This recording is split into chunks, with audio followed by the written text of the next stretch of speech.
Well, good morning and welcome to Zen Fits. I'm feeling a little fitter today. Doctor said it was had some kind of throat congestion and seems to be going down.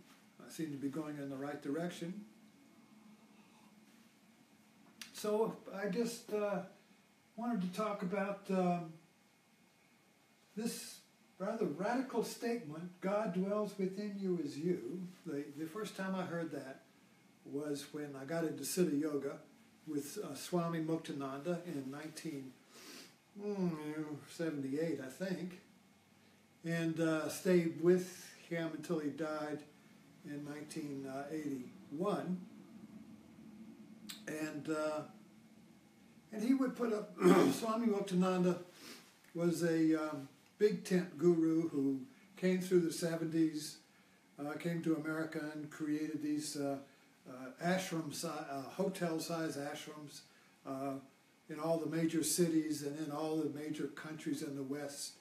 And he was a Barnes and that big name of that big circus, Ringling Brothers. He was a Ringling Brothers guru.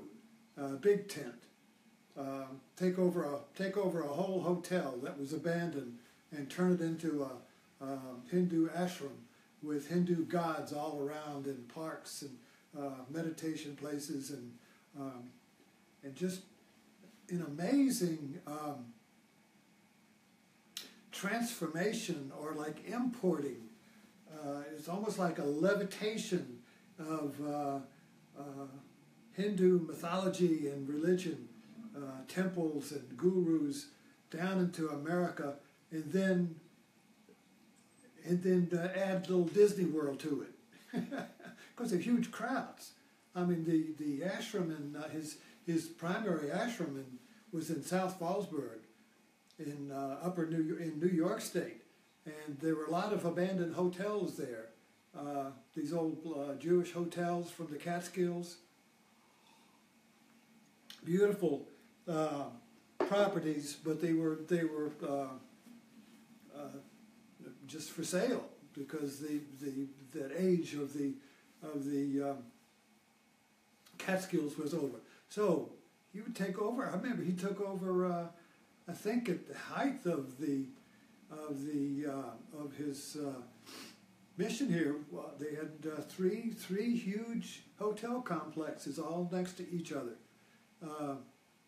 And there would be gigantic statues of gurus and gods, gorgeous, and everything had these Hindu or Sanskrit names, and it was marvelous fun. It was like you would go up there for the weekend. Buses would come from New York, just loaded with people, and to spend the weekend there. And to the programs, and Swami Muktananda would come in the evening to give his evening program, which was free, open, and there'd be 1,000 people in there, and every morning the discipline of the Siddha Yoga discipline was to chant the Guru Gita, and you would get up if you were staying there, and everybody would get up and go into this big hall and chant this ancient hymn, this ancient scripture called the Guru Gita, and it would take an hour to do that, and people would chant that. That was the discipline, and then there was you would have your own meditation and do some yoga. And do seva. Seva was another big discipline. Seva was basically everybody worked doing something around the ashram to keep it going. So, if you went there for a retreat, you might get garden duty, or you might, I know when I went to India, my seva was peeling garlic. So I would peel garlic for the kitchen. And fortunately, it kept me safe from getting any of the dysenteries or any of the digestional tract problems. that one gets when you go to India particularly. So I stayed pretty healthy thanks to my seva. But anyway, this big signs up and one of the big signs of God dwells within you. God dwells within you as you.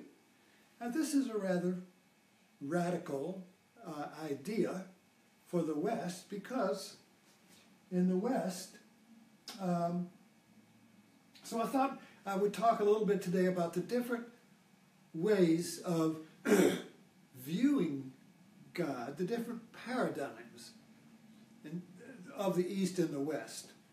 And you've got the West, and then you've got in the East, you've got the India, the Hinduism, and you've got Taoism in China, and then you've got Buddhism. So you've really got these three views in the East that are radically different from the view of the West, which in the West would include the three Abrahamic religions of Islam, Judaism, and Christianity, all of which come from the same root. And they come from the same paradigm, the same orientation, let's put it that way. And this orientation towards God is not something conscious, it's unconscious. You're just born into it. In other words, it's just the way things are. It's kind of like Hidden Figures, the movie we just saw, which was in the 60s and was about segregation, and it was just the way things are. So when you're born into a culture, you don't question the way the culture sees reality, because that's just the way things are. So this is a very important idea, that just the way things are is going to be a view that you're born into, and you don't even have the idea that you should question it, you see. But if you go east, you question it. Or the one reason people go east, young man, and this is what happened in the 60s, we went east, was that we began to question the assumptions of the Western paradigm. And basically the Western paradigm is that you got nature, you got God, and you got man. And Dr. Suzuki, who was a Zen master who came to, brought Zen to this country, was quoted one time as saying, Christianity, a very funny religion. Man against nature, God against nature, a man against nature, man against God. In other words, it's like a unholy trinity of nature, man, and God, all of which are separated from each other and in conflict. So this whole perspective, and you go back to just read Genesis, as you can see the way it's set up.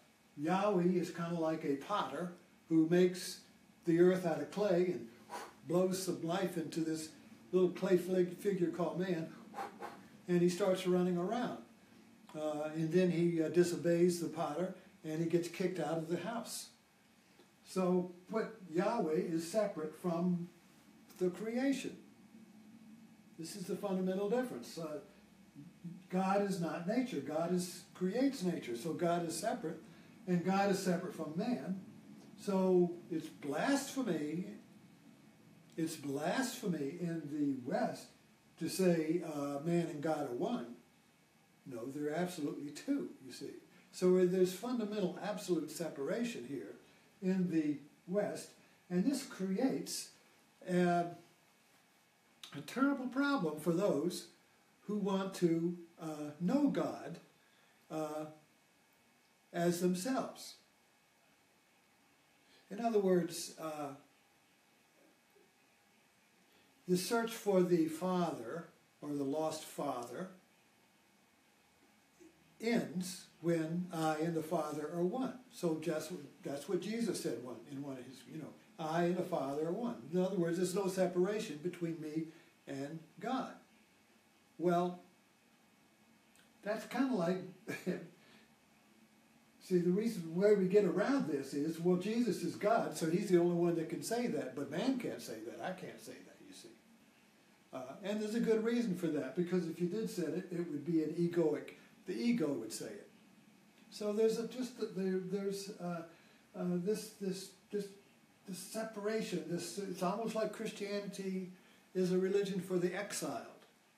And I remember that's what started my spiritual path, was the feeling that I was in exile from my own life, from my father, from my life, from my experience. Something was a separation that I found very painful, and I didn't know.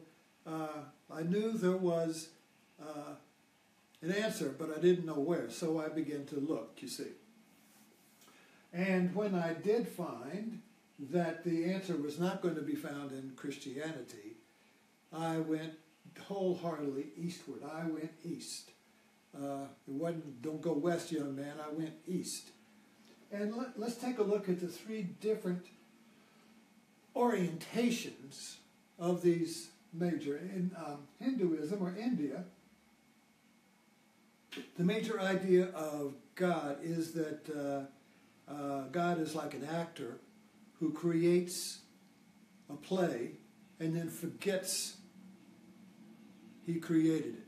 So that would be like an actor, a method actor, who takes on the part of a character and forgets he's an actor. Forgets he created it. And so now he's asleep in his play. And the his purpose is to wake up and realize himself. So that is basically the Indian orientation, is that we are God, but we're asleep. So we have to wake ourselves up.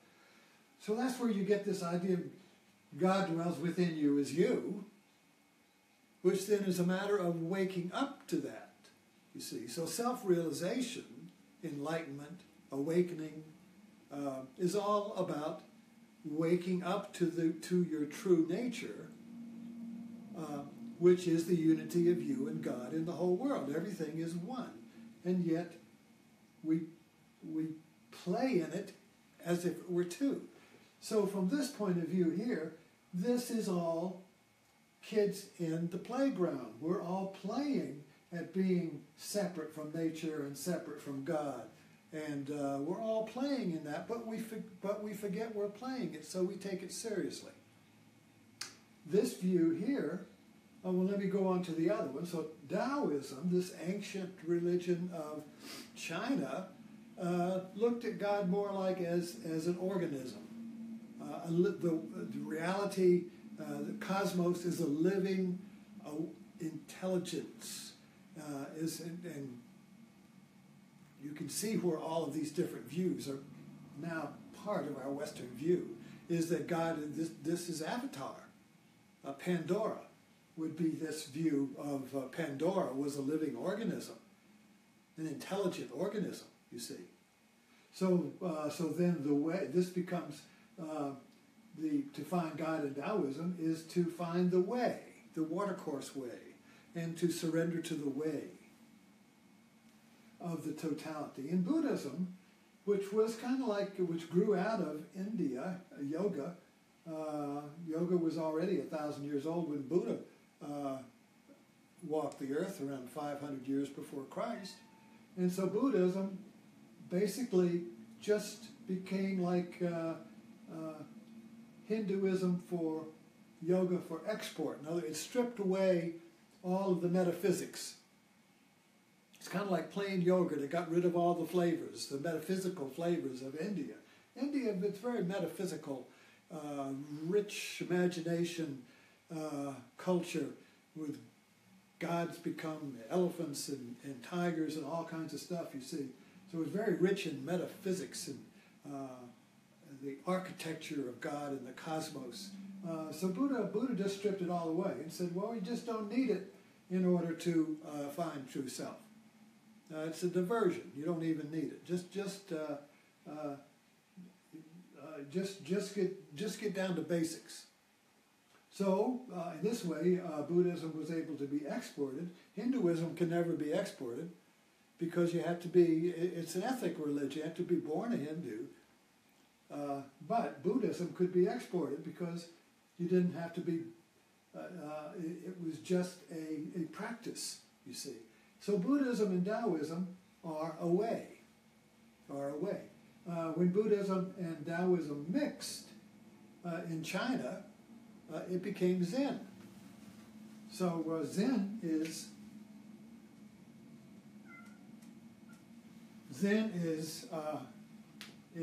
really the hybrid of the Buddhism that came out of India and Taoism, and that's why I love Zen, because I have a hybrid Honda. So, but there is the search. You could say with these two, the Eastern orientation and the Western orientation, these are orientations towards reality. So what you get in the West is an orientation towards unity as something you have to attain. Just like in Genesis, paradise is something you have to attain. You have to get back into the garden, but it's guarded by a cherubim with a flashing sword. So you can't get back into unity. Your Garden of Eden is unity, atonement at one with the Father. So we have to find it. We have to get to it. We have to earn it. We have to go to church and do yoga, meditation, and all these things, you see. We have to get to it because we don't experience it now, so obviously I have to get to it. So it's going to be an experience in the future if I can just get to it, because I'm not experiencing it now, so obviously I don't have it now. So the divide here is that from this orientation is that you already have it now. So you're not fallen, you're not exiled. You're just pretending that. It's just a game. You don't realize that you're already in the Garden of Eden. God already dwells within you as you see.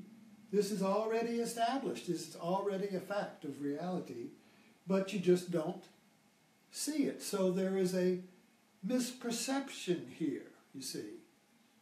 It's not the fact that you're fallen, it's the fact that we have a misperception of reality, which is created in the West by our marvelous way of thinking. See now, and this Genesis, I love Genesis because it's a blueprint for this. Now, so Adam and Eve were in unity with God and nature. In paradise, there was a unity between man, nature, and God. It was all one. There was no discrimination. There was no separation. Like if you want to get back to Avatar and go to Pandora. Everything was in unity. Everything was moving as one, like a colony of ants. Look at a colony of ants. The whole colony is an organism. It's not a bunch of separate ants getting commands from a queen. It's all moving as one. You see, all is one, one is all. So a break happens when Adam and Eve choose to eat the forbidden fruit, which was the knowledge of good and evil. Now, what is the knowledge of good and evil but a way of thinking that changes everything? And this way of thinking is self-reflect. You could say this was an evolution of consciousness, or you could say it is yes and no thinking. Good and evil, yes and no. That's good, that's bad. So it's a way of thinking about reality that divides good from bad. That's moralistic thinking.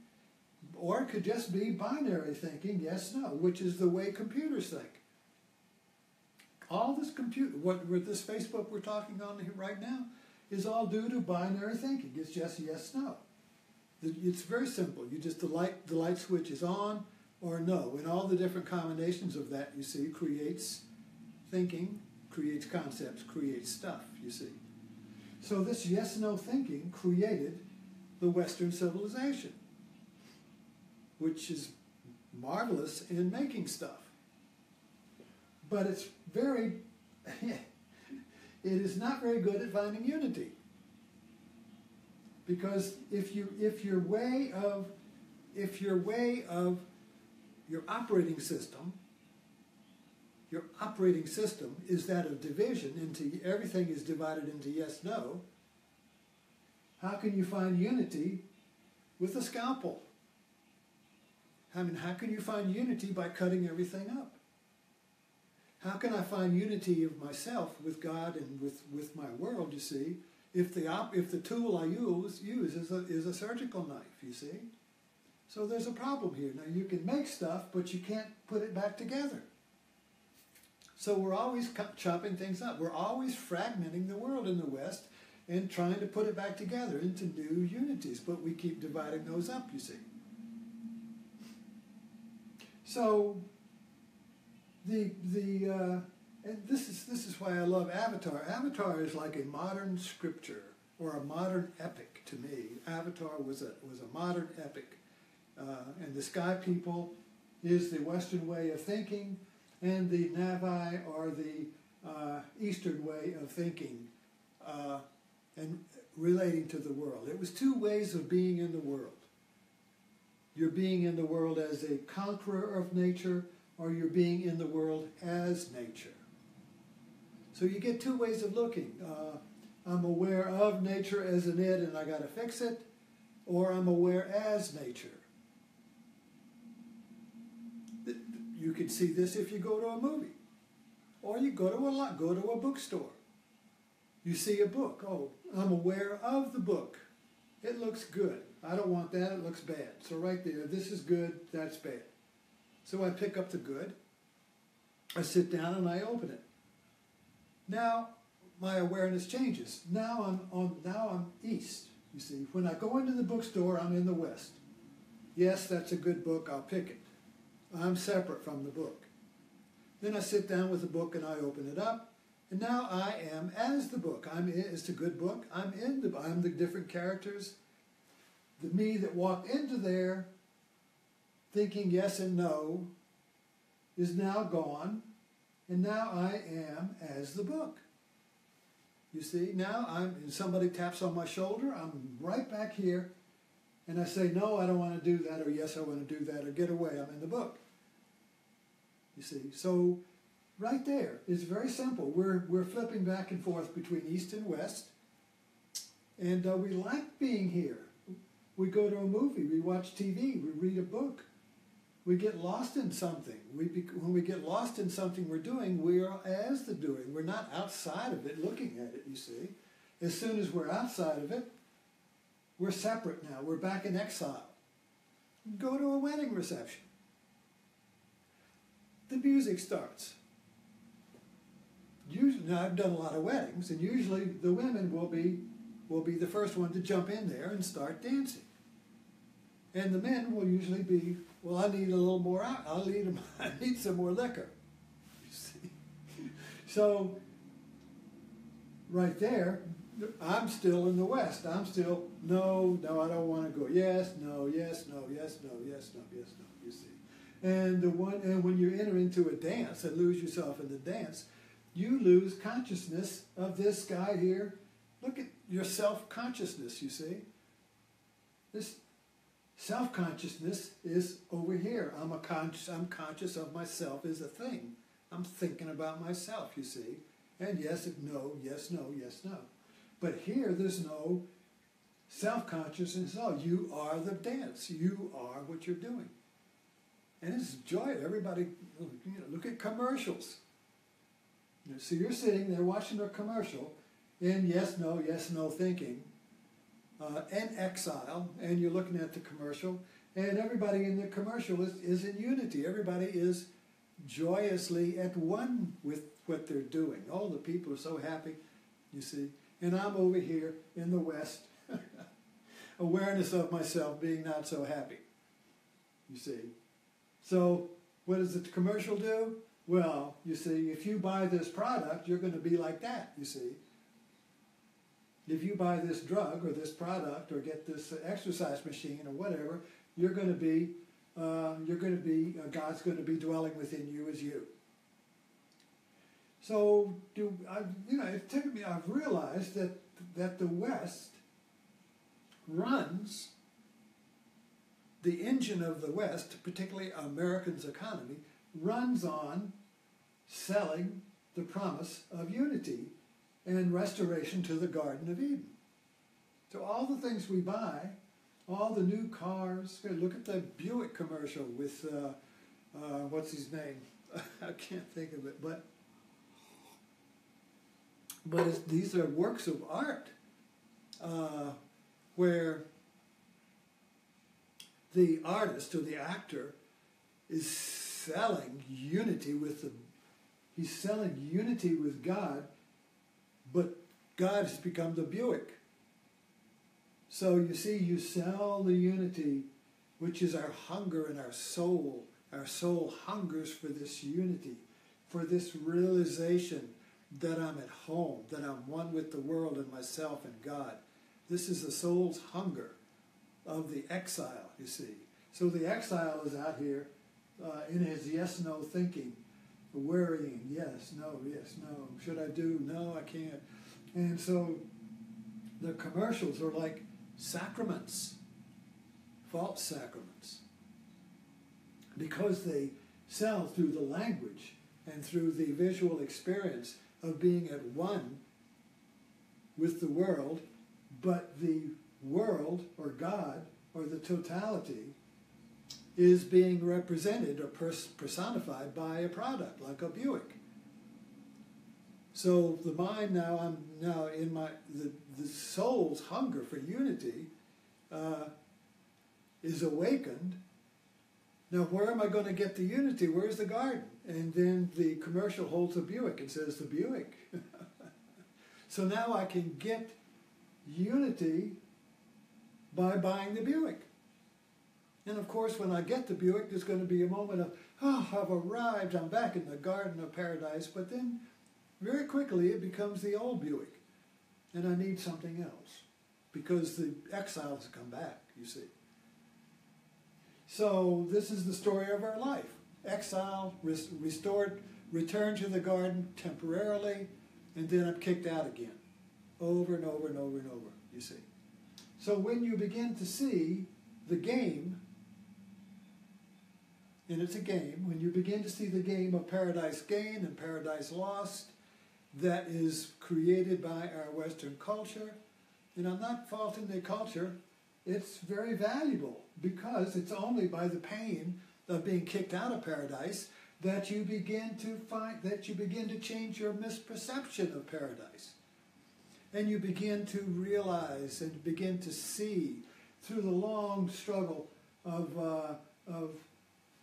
fine-tuning your understanding and your heartfelt search is that the problem is not with the culture, the problem is in the way you see reality, and that when you see that it's a matter of perception, you begin to realize that you're already at home. And so this whole game, it's kind of like, your children don't have this problem. You go to the playground and you watch the kids, and they create a world like God. They create a play. They might be cowboys, they might be this or that, but children create a play, and they fully engage in the play, and then when the mother calls and says dinner's ready, they drop the play and go home for dinner. Bam, you see? So they know when they're fully involved in play that they are not seriously trapped. They don't believe they are the play. They suspend belief in order to do the play. Now we go to a movie, you suspend disbelief and you pretend it's real. And that's how you can enjoy death in the movie. Oh my God, we're going to die, you see. It's not real. But if somebody gets up on the stage with a machine gun, now it's real, you see. But if the actor in the movie has a machine gun, it's pretend death, you see. So this whole idea here of the West is that from the Eastern point of view, reality in the West is that we're all pretending it's real. We've fallen for our own ruse. We've fallen and we believe the game is serious, and we can't wake up. Our politics, everybody complains about this. Politics used to be a game. Why, you would go to work, the congressman, you would go to work and you would fight for your bills, but in the evening you all go to the bar and have a drink. But then suddenly it got serious. Suddenly now, the politics is a fight for your soul, you see. And the other side is the devil. You can't compromise with the devil. You see, this is serious. We believe this game of politics is real, you see. But from this view, it's just a game. So you engage in the game with all you've got, but at the same time, there is a background realization, there's a background awareness of unity that is just a game. It's not really real, you see. And so in the West, because of our very successful way of thinking about reality, we have forgotten the ground of unity that supports it. The unity, the totality. We've forgotten the absolute that supports this yes-no. We've forgotten the self that supports yes-no thinking. We've forgotten the knower of thinking. The knower is gone to sleep. And so we think that we know that the knower, that I am somewhere, I must be in the future. So I've got to work to find myself in the future, you see, instead of awakening to the fact that I'm already here, that you're already here, that this world is exactly as it should be. It can't be any different than it is. This is paradise. We need to fix things, but it can't be any different than it is.